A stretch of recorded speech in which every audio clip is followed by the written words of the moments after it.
안녕하세요. 이철규 목사입니다. 예, 지난주에 야고보서 1장을 했죠. 그런데 사람들은 바울의 그 믿음으로 구원받는다는 이신칭의와 야고보서가 행함이 없는 믿음은 죽은 믿음이다 함으로써 이신득이가 이렇게 뭔가 다른 것처럼 얘기를 합니다. 절대 그렇지 않습니다. 바울과 야고보의 그 구원받는다는 것에 대한 그 신앙이 다른 것이 아닙니다.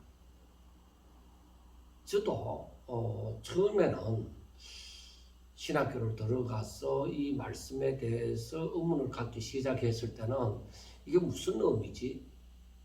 왜 이렇게 뭔가 다르지? 믿음으로 구원받는다 는 것과 행함이 없는 믿음은 죽은 믿음이다. 그러니까 어떤 의미에서는 야고보서는 행함으로 구원받는다 꼭 그렇게 말함으로 들립니다. 그래서 우리가 이 부분에 대해서 제가 참 고민을 많이 하면서 제가 생각을 좀 해봤습니다. 근데 우리가 야고보서 1장을 보면서 이 믿음의 시련에 대해서 말이 나와집니다. 믿음의 시련. 과연 이 믿음의 시련을 견디는 사람이 어떤 사람일까? 당연히 믿음이 있음으로 말미암아 시련이 닥치는 것이죠. 시련이 닥쳤을 때 내가 내 마음대로 행할 것 같으면 그 사람이 믿음을 가지고 있다고 얘기를 할 수가 없죠. 내가 믿음이 있기 때문에 그 믿음을 지키려고 하다 보니까 당연히 시련이 닥치는 것을 견디는 것이죠. 그 인내함이 오는 것이죠. 그리고 그 인내함은 우리들에게 온전하고 또 부족함이 채워지는 그런 역사로 바뀌게 되어진다는 것이죠.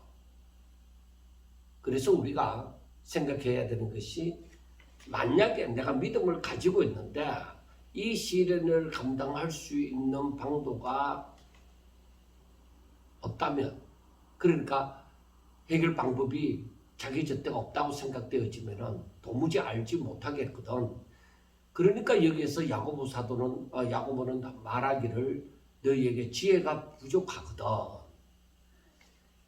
모든 사람에게 후히 주시고 꾸짖지 아니하시는 하나님께 구하라고 얘기하는 거예요. 그러면은 하나님이 그 지혜를 주시면은 분명히 하나님께서 주실 것이다. 그런데 단 한 가지, 이게 하나님 앞에 구하는 데 있어서 너희들이 그 구하면서 조금 더 믿음으로 구하면서 조금 더 의심하지 말라는 것이죠. 의심한다는 것은 내 자신이 믿는다는 것에 대해서 흔들리는 것이죠. 야, 이대로 될까? 되지 않을까? 이렇게 흔들린다는 것이죠. 그러니까 흔들린다는 것 자체가 내가 믿음에 견고하게 서있지 못하다는 것을 두고 얘기를 하는 것입니다. 자, 그러면은 이 믿음에 대해서 한번 생각해 보도록 하겠습니다. 자, 믿음으로 구원받는다.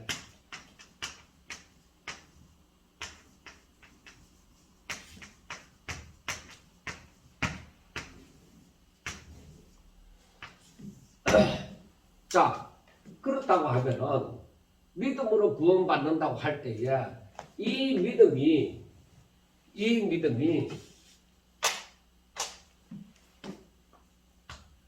살아있는 믿음, 산 믿음이라고 합니다.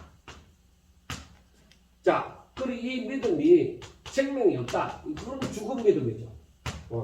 그러니까 이것은 생명이 있고 이것은 생명이 없는 그림자나 마찬가지다.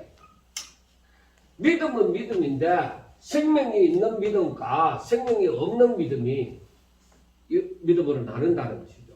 그러면은 그러면은 우리가 여기에서 보면서 야고보가 하는 말은 뭐예요? 야고보가 하는 말은 믿음은 당연히 생명이 있어야 된다는 것이죠. 마땅히 생명이 있는 믿음이어야 된다는 것이죠. 죽은 믿음 가지고는 구원받지 못한다. 우리가 생각해도 당연히 그렇잖아요. 우리가 만약에 그림으로 복사한 내가 5만 원짜리 지폐가 있다고 합시다.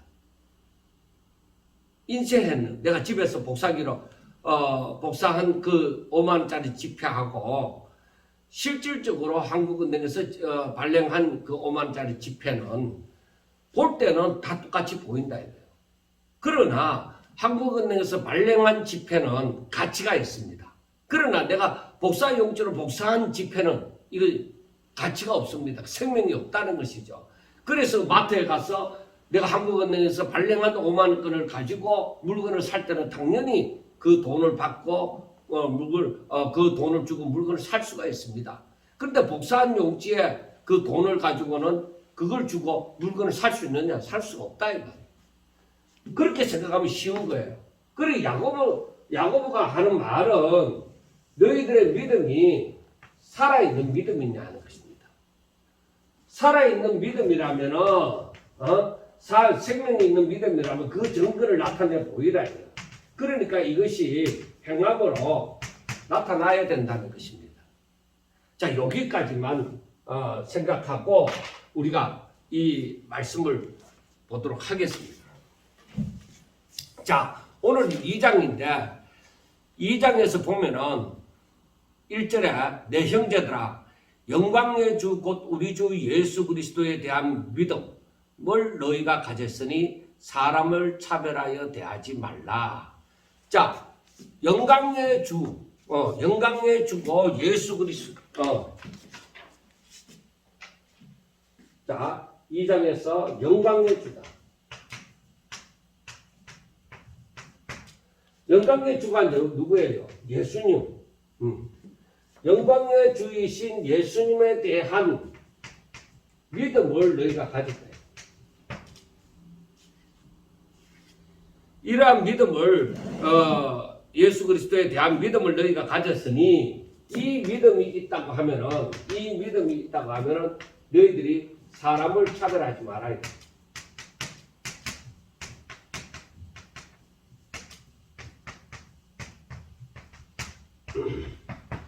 사람을 차별하지 말아야 돼.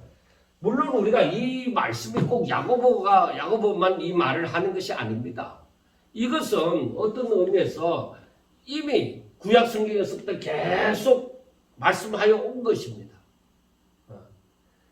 그래서 너희들이 예수님에 대한 믿음이 있으면 믿음이 있다고 하면 예수님에 대한 믿음이 있다는 것은 뭐예요? 예수님에 대한 믿음이 있다. 이것은 이 예수님에 대한 말씀에 대하여서 너희들이 믿는다는 거 아니에요. 내가 예수님을 믿는다면 그 예수님이 하시는 말씀을 내가 믿는다는 거예요. 난 저 사람 못 믿어. 그러면 그가 어떤 좋은 말을 하더라도 그걸 안 믿는 거예요. 그래서 예수님에 대한 믿음이 있다고 하면 그의 말을 듣고 사람을 차별하지 말아야 말이에요. 왜? 예수님은 뭐라고 가르쳤어요? 서로 사랑하라고 가르쳤죠.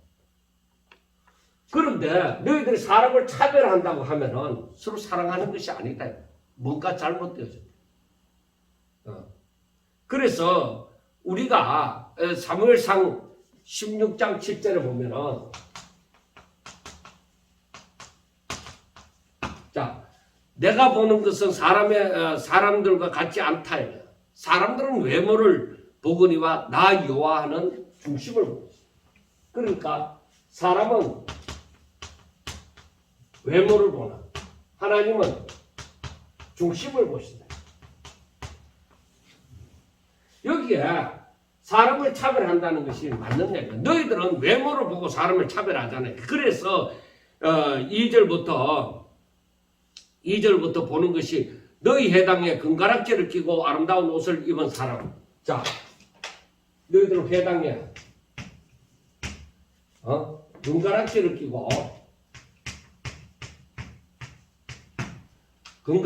끼고 아름다운 옷을 입은 사람이 들어오고, 그 다음에 남루한 옷을 입고, 금가락지도 없어요. 남루한 옷을 입고 들어오는 사람이 있다.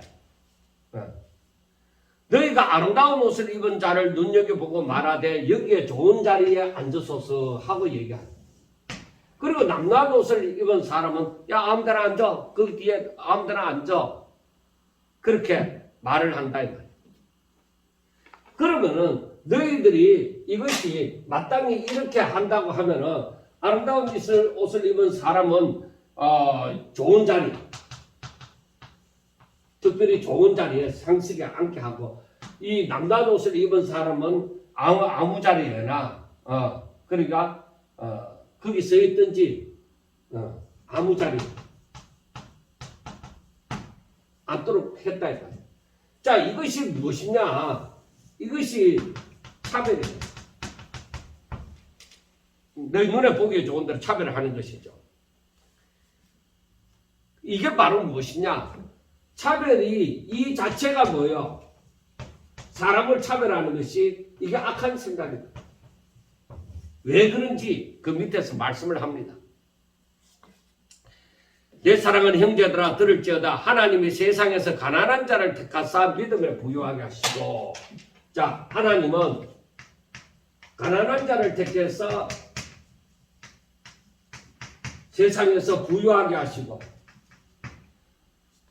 믿음에 부유하게 하시다.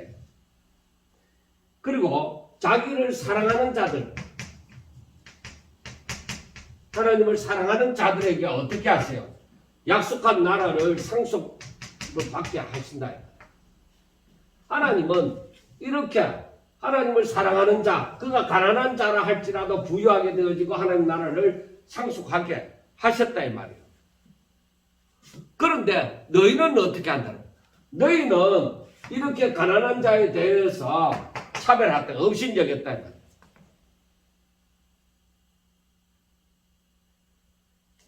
그런데 알아야 되는 거예요. 이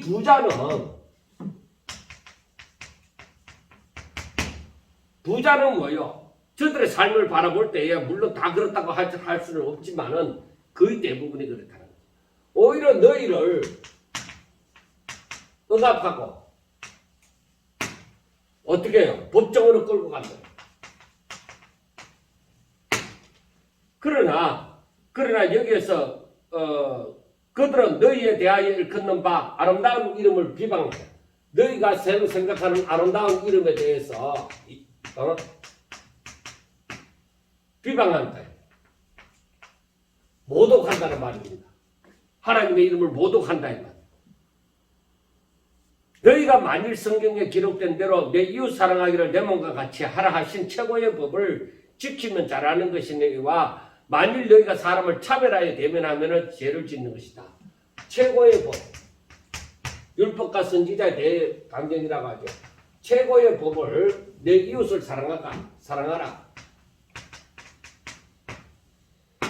바로 이것을 지키면은 너희들이 잘하는 것이지만은 만약에 지키지 않으면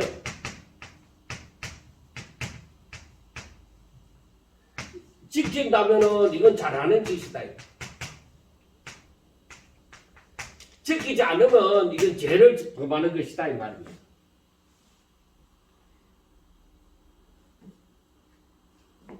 자, 이렇게 되면은 지키지 않으면은 율법이 너를 범법자로 죄 짓는 자로 판단할 것이다.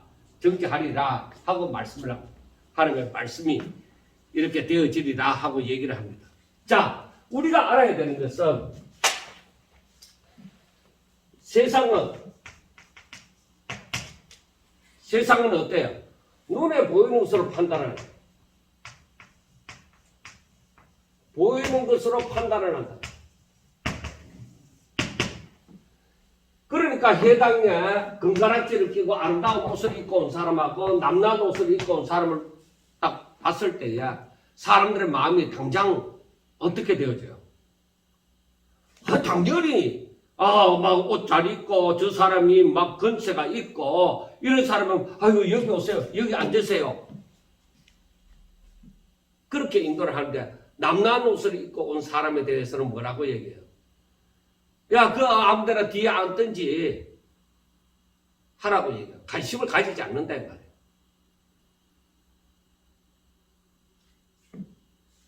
그럼 뭐를 보는 것이요?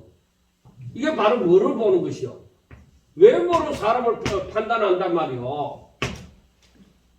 그런데 하나님은 중심을 가지시고 가난한 자를, 즉 그들이 뭐요? 하나님을 사랑하는 자요. 가난한 자라고 무조건 다 하나님이 사랑하는 건 아니죠. 바로 저들이 하나님을 사랑하는 자예요. 가난한 자가 하나님을 사랑하는 자일 것 같으면 저들을 믿음에 부요케 하시고, 그러니까 이들은 부족하다는 걸 느끼잖아요. 부족해요. 그래서 하나님께서는 가난한 대신에 육신적으로 세상적으로 가난하지만은 믿음으로는 얼마든지 부요하게 하시고 저들의 하늘나라를 상속받게 만들어 주시는 거예요. 그래서 마태복음 5장에 있는 것처럼 심령이 가난한 자는 복이 있나니. 그래서 우리가 가난하다고 할 때에 이 가난한 부분에 대해서도 생각해야 되는 것이 있습니다. 가난한 사람이 게으름으로 가난하다 하는 것은 이건 여기에 포함되지 않습니다. 사람이 주의 일을 하나 얼마든지 가난할 수가 있습니다. 하나님을 사랑하지만은 얼마든지 가난할 수가 있습니다. 하나님의 사람을 그 가난한 가운데 둘 수가 있다 이 말이에요. 그러나 그들의 삶은 뭐요? 믿음에 부유한 자요, 하늘나라를 상속받을 수 있는 그런 소망을 가진 자이다 이 말이에요. 이 사람들은 이렇게 하나님께 영광 돌리고 이렇게 찬양하고 하지만 이 부자들은 어때요? 오히려 너희들이 상식에 앉아라 하고 했는데 너희들을 억압하고 너희들을 법정에 세우고 하나님의 이름을 모독하는 그러한 짓을 하는 것. 왜? 자기가 부자니까 잘났잖아요. 아이고 뭐 목사 뭐 별 거 있어. 교회 가도 우리가 가면은 뭐 자기들이 대우를 안 해주면 어쩔 거야. 응? 그래서 이제 그 사람들이 교인이 되었다고 합시다. 교인이 되어져서 교회에서 11조를 많이 하고 헌금을 한 번씩 많이 합니다. 그래서 교회 와서 자기가 상식에 앉기를 원하고 항상 군림을 하고자 할 때에 어떻게 되어져요? 바른 올바른 신앙인이 될 수가 없습니다. 그런 사람들은. 자기 마음에 안 들면은 목사도 갈아치워버리고 자기 마음에 맞아야 됩니다. 오늘날 교회에서 이런 사람들이 얼마나 많이 있느냐. 이게 다 잘못 배워서 그런 거예요. 잘못 되어졌다 이 말이에요. 이 사람들. 우리가 그걸 알아야 돼. 그런 사람들은 잘못 되어졌어요.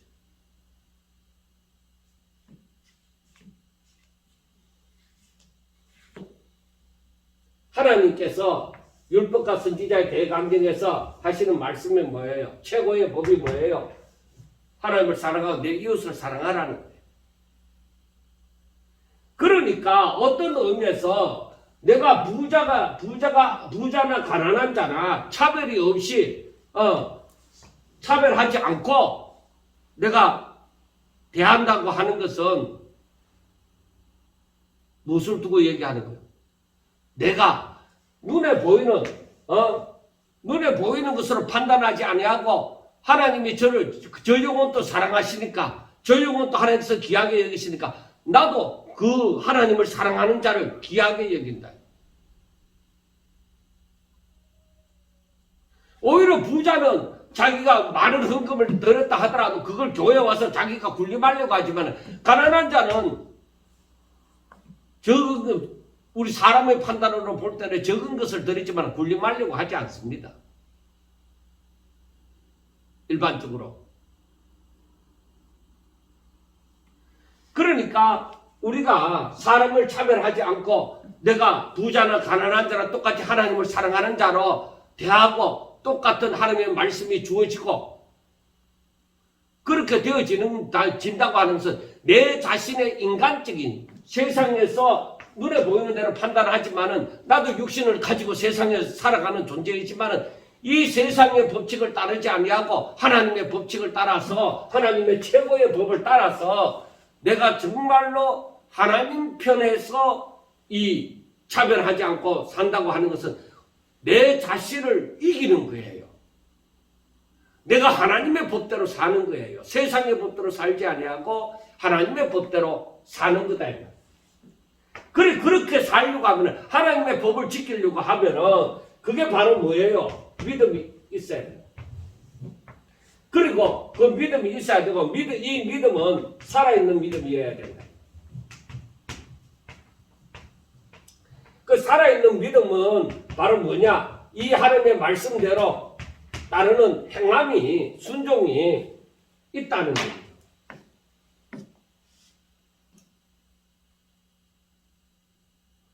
만약에 내가 믿음이 있노라 하면서도 이렇게 사람을 차별하지 말고 내 이웃을 사랑하라는 이 하나님의 법대로 내가 하지 아니하고 이 부자와 가난한 자를 차별하면서 내가 대한다고 하면은 내 믿음이 어디 있느냐.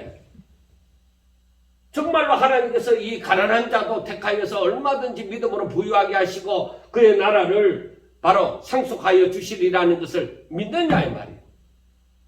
하나님께서 이들을 얼마나 사랑하는지 너가 아느냐 이 말이에요. 저들이 주님 앞으로 다 똑같이 나올 때에 부자나 가난한 자나 하나님은 차별 없이 사랑하시고 오히려 저들의 부족을 채워주시는 그것을 믿는다고 하면은 이들을 차별하면 내가 믿음이 있다고 하면은 하나님은 차별이 없느니라. 우리가 하나님 앞에 섰을 때 차별이 없느니라 하는 것을 믿는다고 하면은 이들을 차별하면 안 되죠. 그런데 세상에서는 차별하잖아요. 그러니까 나도 육신을 가진 존재잖아요.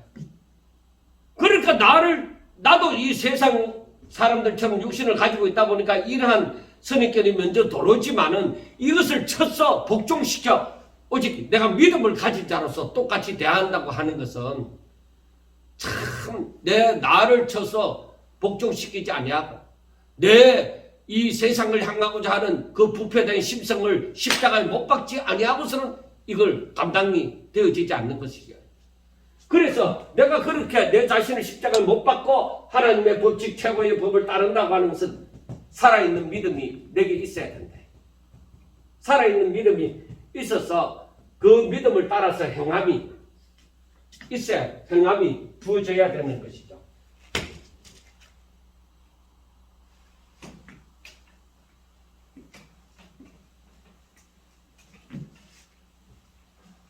그래서 우리가 믿는다고 할 때에 우리가 믿음으로 구원을 받는다 할 때에 그 내가 갖고 있는 그 내가 믿노라 하면은 그 믿음이 어떤 믿음이냐. 예수님은 하나님의 독생자로서 하나님께서 이 땅에 우리를 구원하시기 위하여 죄 없으신 예수님을 이 땅에 보내시사 우리를 위하여 우리의 죄를 짊어지시고 십자가에 못 박혀 죽으시고 3일 만에 다시 살아나사 부활승천하셨다. 누구든지 저를 믿으면은 구원함을 받는다. 예, 그걸 안다고 하면은 다 믿음이 있는 사람이냐. 그걸 안다고 하면은 다 믿음이 있는 사람이냐. 여러분 잘 생각하셔야 돼요.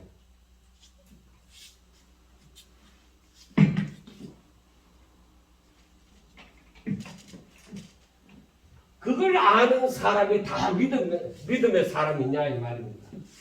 여러분 한 번만 생각할 게 아니고 여러 번 생각해 보세요.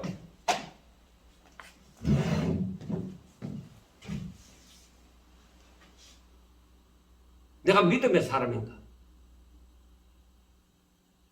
내가 복음을 들어서 그 복음을 지식적으로 얼마든지 안다. 그러면 나는 믿는 것인가?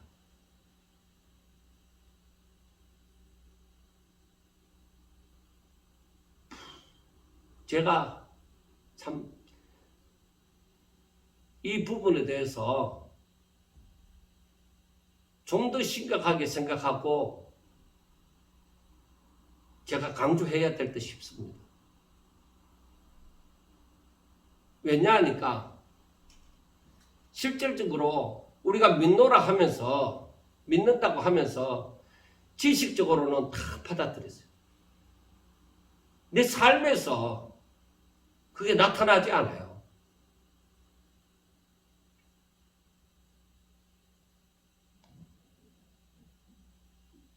자, 여러분 생각해 보세요. 내가 하나님을 믿긴 믿는데 내 믿음의 단계가 초보 단계. 자, 우리가 피라미드를 한번 생각해 보세요.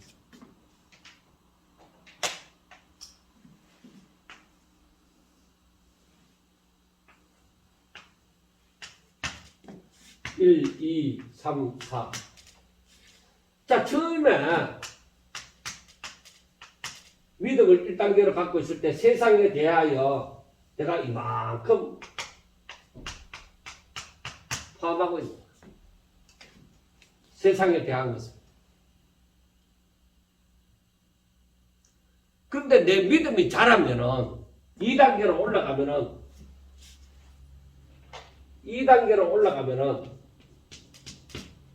포함하고 있는 것이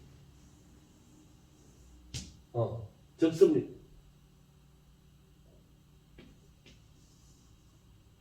이 단계로 올라가면은 이 내가 포함하고 있는 것이 훨씬 적습니다. 자, 3단계로 내 믿음이 자라면은 세상에 대해서 내가 포함하고 있는 것이 훨씬 줄어듭니다. 그 다음 4단계로 올라가면은 훨씬 더 줄어듭니다. 자, 정말 5단계에 이르면은 세상을 품지 않습니다. 그러니까 믿음이 이렇게 자란다고 하는 거. 이렇게 자라나는 거. 내가 점점 더 내 믿음이 자라가면은 어떻게 되죠? 세상에 대한 욕심을, 미련을 내가 버리는 것이죠. 그래서 나와 세상은 간 것 없고 오직 구속하신 주만 보이는 그 단계, 우리 믿음은 이렇게 자라나야 되는 것입니다.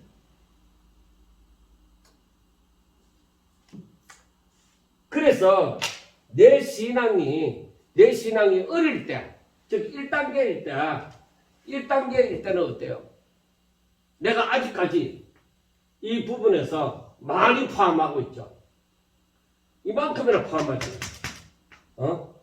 1단계에서 내가 이만큼이나 버린다고 하는 것은 조금밖에 버리지 못하고 세상을 품고 있다니까. 그래서 저 사람이 믿는지 안 믿는지 제대로 알 수가 없어요. 그 다음 2단계일 때는 2단계 내 신앙이 자랐을 때는 이제 어때요? 그나마 세상을 품고 있는 것이 좀 1단계보다는 줄어들잖아요. 많이 버렸잖아요. 그 다음에 내가 3단계로 갔을 때 이제 더욱더 이제 내가 세상을 버리고 세상을 품고 있는 것이 얼마 없잖아요. 그 다음 우리가 4단계로 갔을 때는 어때요? 4단계로 갔을 때는 진짜 내가 세상을 품고 있는 것보다 버린 것이 더 많죠. 이 정점에 이르렀을 때는 아무것도 없잖아요. 우리의 믿음이 이와 같이 점점 자라나야 돼요. 주님을 향하여 나아갈 때 내가 세상을 버리는 거예요. 무거운 짐을 다 내려놓는 거예요. 다 내려놓고 이렇게 주님 앞에, 하나님 앞에 나아가야만 되는 그러한 삶이 되셔야만 하는 것입니다. 여러분,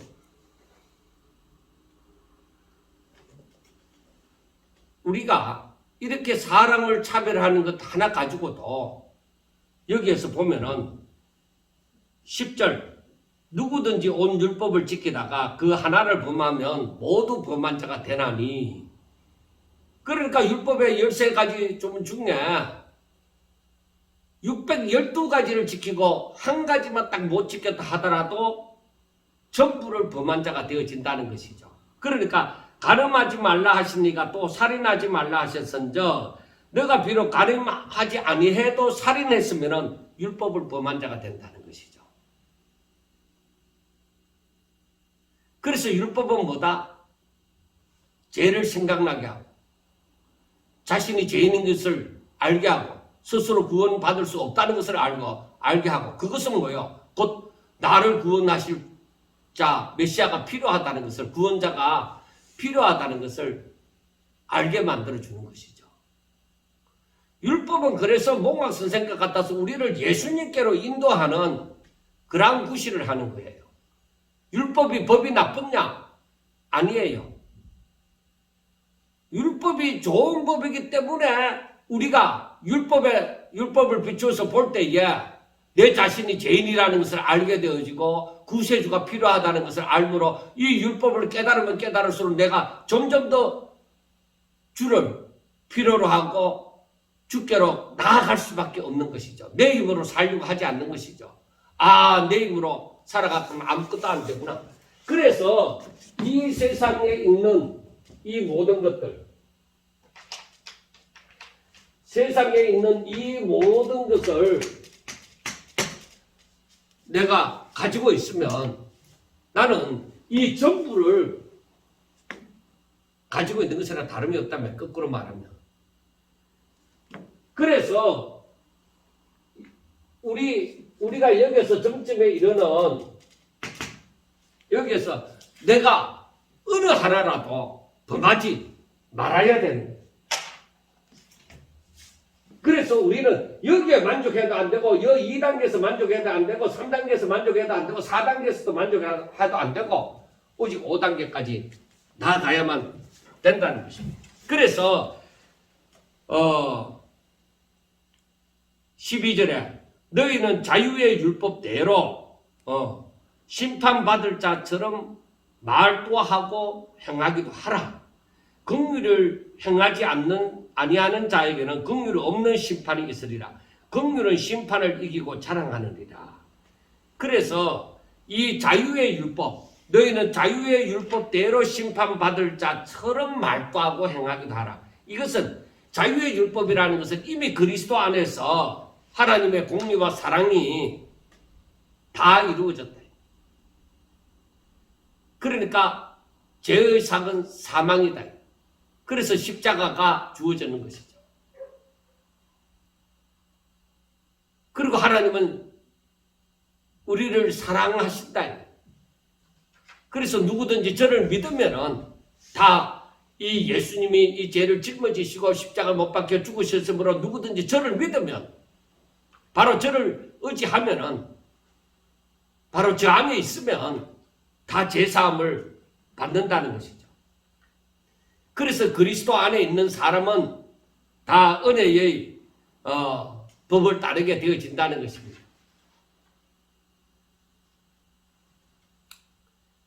그러므로 우리가 알아야 됩니다. 여기에서 깨닫는 것이 뭐예요? 아, 나는 죄인으로서 내가 부패한 심성이 있고, 내가 부패한 심성이 있다. 나는 부족하고 연약하다. 그래서 나는 죄인. 이 단계에서는 천국 갈 수 있느냐? 아니, 이 단계에 오르면 천국 갈 수 있느냐? 아닙니다. 이 단계에서도 이걸 품고 있는 거예요. 근데 나는 죄인입니다.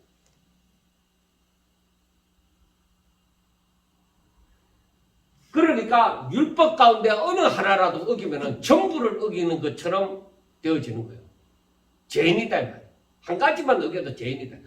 613가지 중에 만약에 500가지를 행하여도 113가지를 범했잖아요. 그도 구원받지 못하고 613가지 가운데 612가지를 다 행하고 오직 한 가지만 이루지 못해도 그는 죄인이라서 그도 구원받지 못한다. 뭔가 차별이 좀 더 해야 되는 거 아니냐? 예, 하나님의 공의가 그렇습니다. 어떤 죄라도 한 가지라도 그 죄가 있으면 그는 죄인으로서 죄의 삭은 사망입니다. 그래서 자유의 율법이 무엇이냐? 자유케 하는 율법이 무엇이냐? 이 자유케 하는 율법이 바로 하나님의 공의와 하나님의 사랑이 공존하는 것이죠. 하나님의 공의로 인해서 십자가에서 예수님이 못 박혀 죽으신 것이죠. 그러니까 이 사망이 이 가운데 임하였던 것이죠. 그래서 이 사랑은 누구든지 예수님 안에 예수님을 믿으면 구원받는다는 것이죠. 그러므로 부자나 가난한 자나 차별이 하나님 앞에서 차별이 없다. 그래서 어떤 사람은 부자로 이 땅에 사는 동안에 부자로 살 수 있습니다. 세상에 살면서 어떤 사람은 부자로 살고 어떤 사람은 가난한 자로 삽니다. 그러나 부자는 뭐요? 천국에 들어가니까 낙타가 바른 구멍으로 들어가는 것만큼 죽는다. 왜? 많이 가졌잖아요. 많이 가졌으니까 많이 버려야 되잖아요. 이게 너무 힘든다는 것이죠. 많이 가졌으므로 이거 버린다는 것이 쉽지 않은 것이죠. 가난한 사람은 뭐요? 가난한 사람은 부족하고 연약하니까 주의 은혜가 임하게 되어질 때에 이들은 당연히 심령이 가난하기 때문에 저들은 세상에서 가진 것이 많이 없으므로 쉽게 버릴 수가 있는 것이죠. 그러나 고집 세고 교만한 사람들도 있습니다. 부자라도 천국 들어갈 만한 자가 있습니다.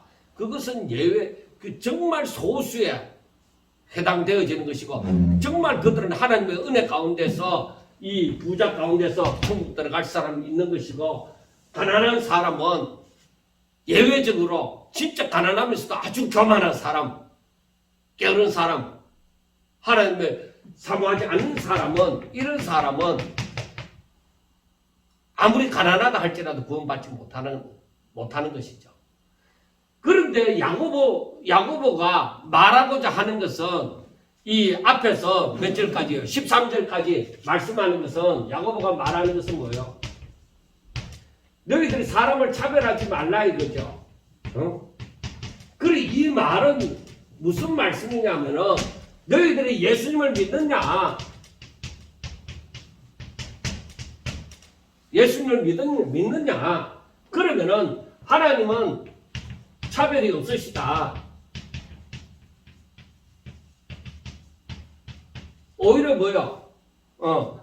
내 이웃을 내 몸과 같이 사랑하라고 했죠. 하나님은 차별이 없으신데 너희들이 예수님을 믿는다고 하면서 하나님을 따라 행하지 아니하고 하나님의 그 가르침을 따르지 아니하고 너희들이 차별을 한다고 하면은 안 된다 이 말입니다. 그런데 왜 야고보가 이 부자와 가난한 자를 예를 들었을까? 우리가 육신을 가진 존재고 이 땅에 발을 딛고 사는 존재다 보니까 세상의 가치 판단을 가지고서 이 부자와 가난한 자를 눈에 보이잖아요. 그러니까 아름다운 옷을 입은 사람과 남루한 옷을 입은 사람 확실하게 보이잖아요. 그래서 그 예를 든 거예요. 확실하게. 자, 14절부터 보세요.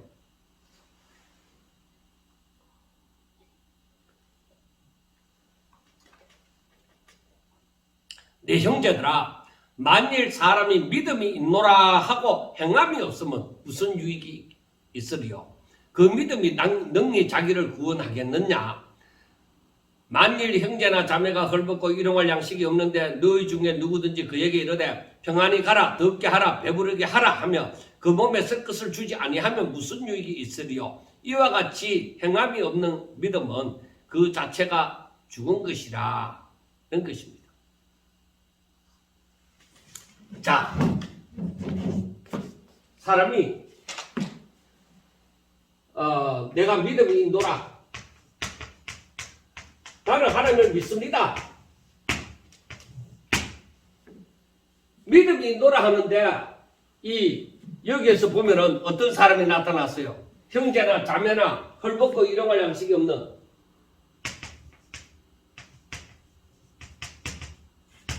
일용할 양식이 없는 자.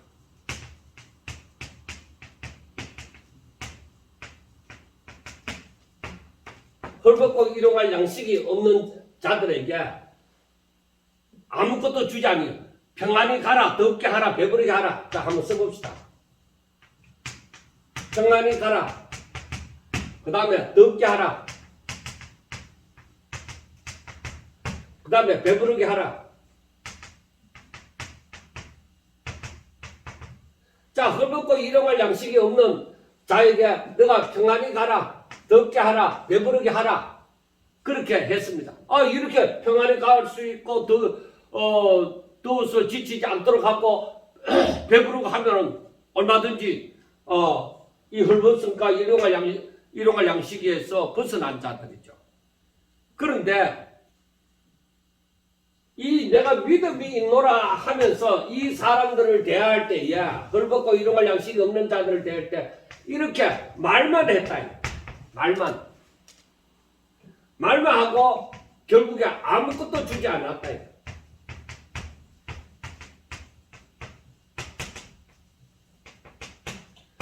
아무것도 주지 않았을 때에 이 믿음이 어떤 믿음이냐? 이 믿음 행함이 없는 믿음이죠. 말만 있고 행함이 없는 자는 행함이 없는 자. 이것은 뭐요? 이 사람의 믿음은 죽은 것이다. 종이돈이다. 종이돈 5만원짜리 가지고 마트에 가서 5만원치 물건을 살 수 있느냐? 단돈 10원어치도 살 수 없습니다. 그래, 그것은 죽은 것이다. 헛상이다. 그래서 이 행함이 없는 믿음은 믿음이 인도라 이 사람이 얘기하지만 그러나 행함이 없는 믿음은 이건 죽은 것이다. 아무런 유익이 되어지지 못하는 그러한 것이다. 여기에 여러분 여기에 뭐라고 해요? 14절 마지막에 그 믿음이 능히 자기를 구원하겠느냐? 이 믿음이 구원하겠느냐? 구원이 어떻게 되어져요? 없다. 여러분 우리가 깊이 생각을 합시다. 내 믿음은 구원이 있습니까? 내 믿음은 구원이 있습니까? 여러분 우리가 다 예수 믿는 사람이잖아요. 예수님을 믿는다 하면서 내 믿음이 구원받을 만한 믿음입니까? 심각한 입장에 들어가야 됩니다.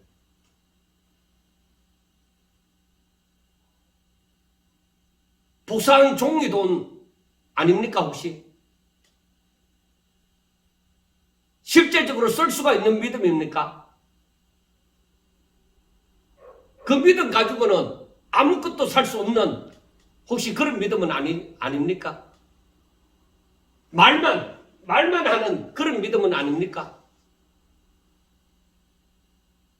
그래서 바울이 믿음으로 구원을 받는다 했을 때 말로만 지식으로만 하는 그런 믿음을 얘기하는 것이 아닙니다. 실제로 쓸 수 있는 믿음.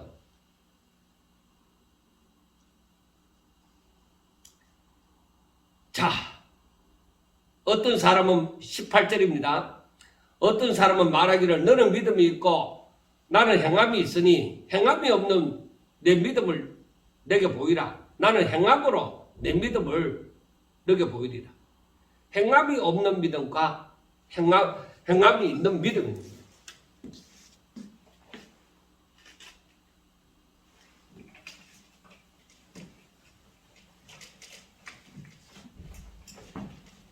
우리가 좀 더 신앙생활에 대해서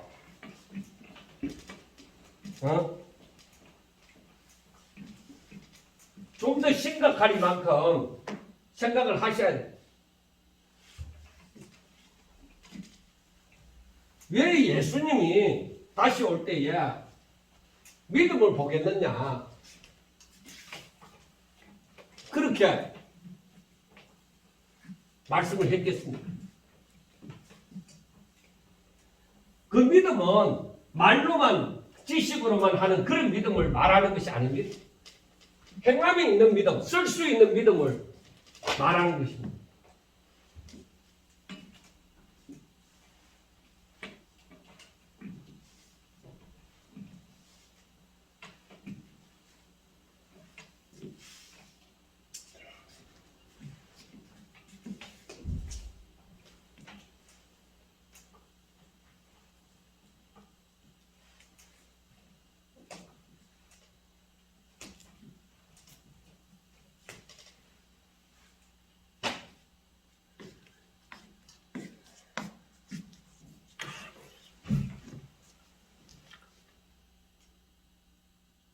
사람들이 나는 성령 받았다 하면서 랄랄랄랄라 하고 방언하는 사람을 두고 성령 받았다 그렇게 얘기를 합니다.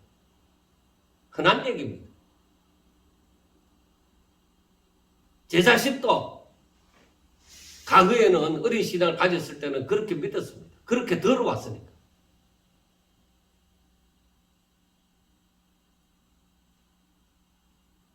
성령 받은 사람은 구원받은 사람이죠. 성령은 우리들에게 방언을 하게 하는 영입니까? 예언을 하게 하는 영입니까? 성령이 우리를 병 고치게 하는 영입니까? 성령은 진리의 영이십니다. 성령은 우리로 하여금 주의 말씀을 생각나게 하고 깨닫게 하고 그것을 순종하게 하는 영입니다. 우리의 믿음을 우리의 보혜사가 되어지사 우리가 점점 더 하나님께 영광 돌리는 삶을 살아갈 수 있도록 하는 영이십니다. 근데 사람들은 성령 받았다 하는 것을 방언하는 것에 많이 비유를 합니다. 아닙니다.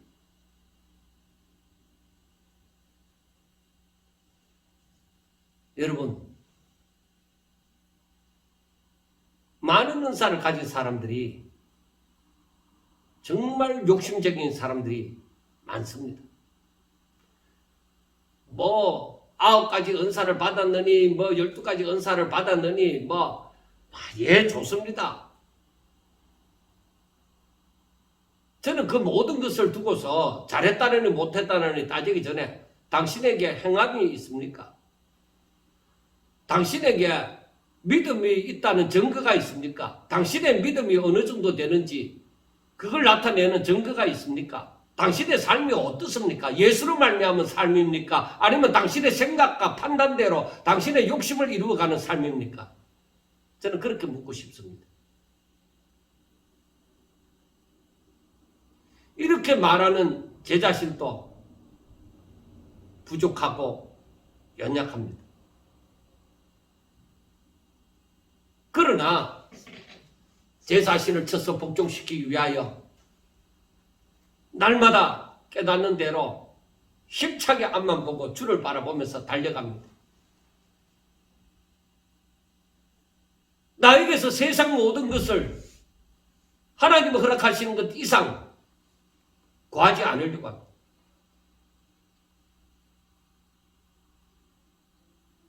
내가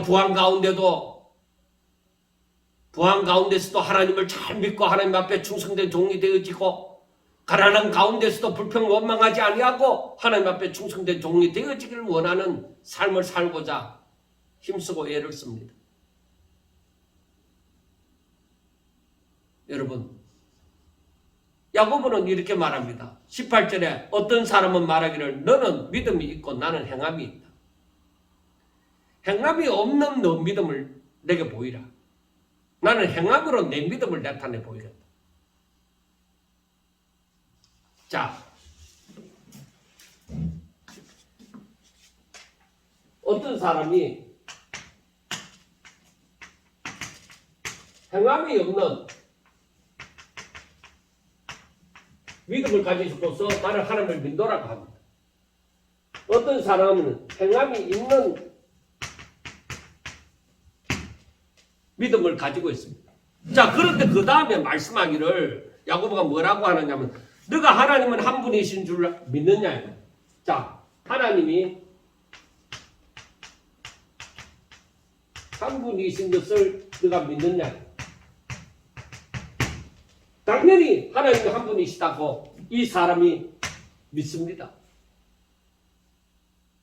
행함이 없는 믿음을 가졌다 하더라도 하나님 한 분이신 줄 믿죠. 그래서 나는 하나님을 믿습니다. 하나님은 유일하신 하나님이십니다. 하고 믿습니다. 믿는다고 말을 합니다. 그런데 그래 잘했다. 그러나 뭐요?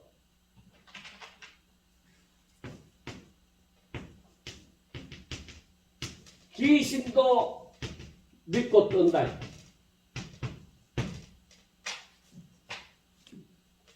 귀신도 그걸 알고 있다.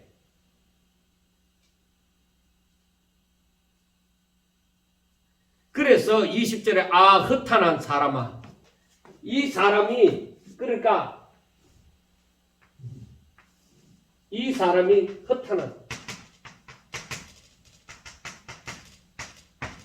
허탄한 사람아. 행함이 없는 믿음.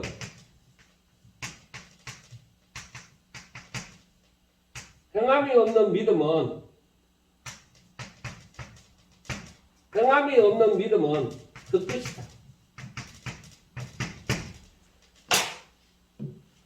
종이돈이다. 복사한 돈이다 이 말이야. 아무 쓸모짝이 없다 이 말이야.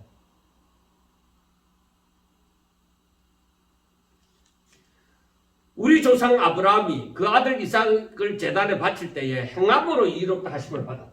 그래서 우리가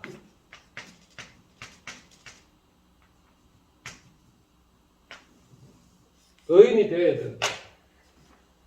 아브라함이 이삭을 바침으로 하나님의 말씀을 순종함으로 그래서 의롭다 하심을 받았다. 너가 보거니와 믿음이 그 행함과 함께 일하고 행함으로 믿음이 온전하게 되어진다 하는 것입니다. 자, 믿음이 행함과 함께 일하고 그리고 행함으로 믿음이 온전케 돼야 돼.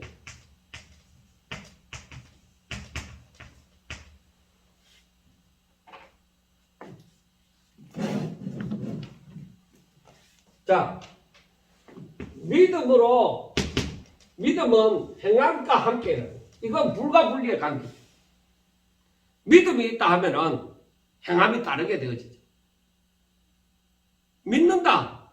내가 저 사람을 믿는다 하면 그 사람 말을 내가 받아들이는 것이죠. 그 말을 따라가는 것이죠. 그러니까 믿음은 행함, 즉 순종이 다르게 되죠. 그래 그 행함으로 말미암아서 저 사람의 믿음이 옳도다.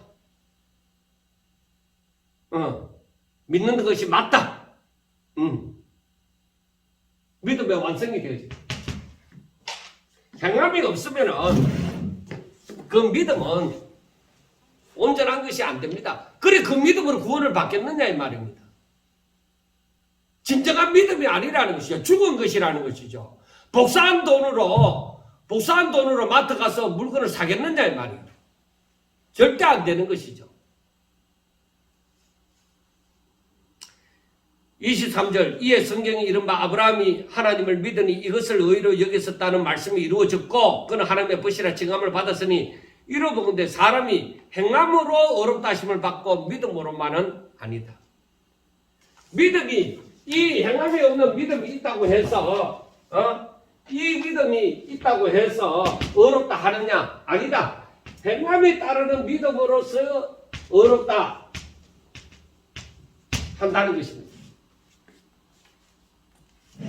아브라함이 하나님을 믿지 않았으면 어떻게 벳세에 대한 벳세나 되어서 죽은 자와 방불한 사라에게서 얻은 그 아들을 어떻게 각을 떠서 번제로 드릴 수 있겠습니까? 하나님을 믿으니까 그만큼 믿으니까 어렵다 여기심을 받는 거죠. 그래, 네 믿음이 옳다. 진짜 너 믿음은 살아있는 믿음이다. 그렇게 인정함을 받게 되어지는 것이죠. 이 행함이 없는 믿음만 가지고 지식적으로 말로서만 하던 그 믿음 가지고는 어렵다 함을 받을 수 없다 이 말이에요. 또 이와 같이 기생 나합이 사자를 접대하여 다른 길로 나가게 할 때에 행함으로 어렵다 하심을 받은 것이 아니냐. 영혼이 없는 몸이 죽었다. 영혼이 떠났으면 죽었잖아요. 행함이 없는 믿음은 죽었다. 그 죽은 믿음으로 구원받는다고 하는 것 그 자체가 어불성설이죠. 말이 안 된다. 우리 한번 이 야고보서 2장을 두고 다시 한번 우리가 생각을 해봐야 되겠습니다. 14절 말씀. 내 형제들아 만일 사람이 믿음이 있노라 하면서 행함이 없으면 무슨 유익이 있겠느냐 이거죠. 그 믿음 있는 이 자기를 구원하겠느냐. 행함이 없는 믿음은 죽었다 이 말입니다. 독사한 돈이다 이 말이에요. 그것 가지고 물건을 살 수 있겠느냐? 그건 가짜죠. 행함이 없는 믿음은 저거 진실된 믿음이 아니다 이거예요. 헛것이다. 그 믿음 가지고 구원을 받겠느냐? 죽은 믿음인데 알맹이가 없는데 껍데기인데.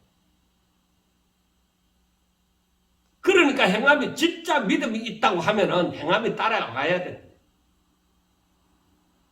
여러분 하나님의 말씀을 듣지 않는 것이 내 생각, 하나님 중심이 아니라 내 생각, 내 판단을 앞세워 놓고 하나님을 믿는 거예요. 그러니까 내 생각과 내 판단에 아니 나는 할 수 없어 이러면 하나님이 아무리 네가 하면은 복을 받는다 할지라도 아니 나는 그건 할 수 없어 이러면은 그것도 안 믿는 거예요. 자기가 우선이죠. 믿습니다. 하나님 믿습니다 하는 것은 하나님의 말씀을 전적으로 내가 아멘 하는 거예요. 순종하는 거예요. 사랑하는 여러분, 정말 자신을 돌아보아 내 믿음이 진짜인가? 내 믿음이 살아있는 믿음인가? 다시 한번 돌아볼 수 있는 기회가 되어져서 정말 앞으로 남은 생애가 어떨는지 얼마나 남았는지 알 수 없지만은 그 모든 나라를 정말로 살아있는 믿음으로 삶으로 하나님 앞에 영광 돌릴 수 있기를 주의 이름으로 축원합니다. 감사합니다.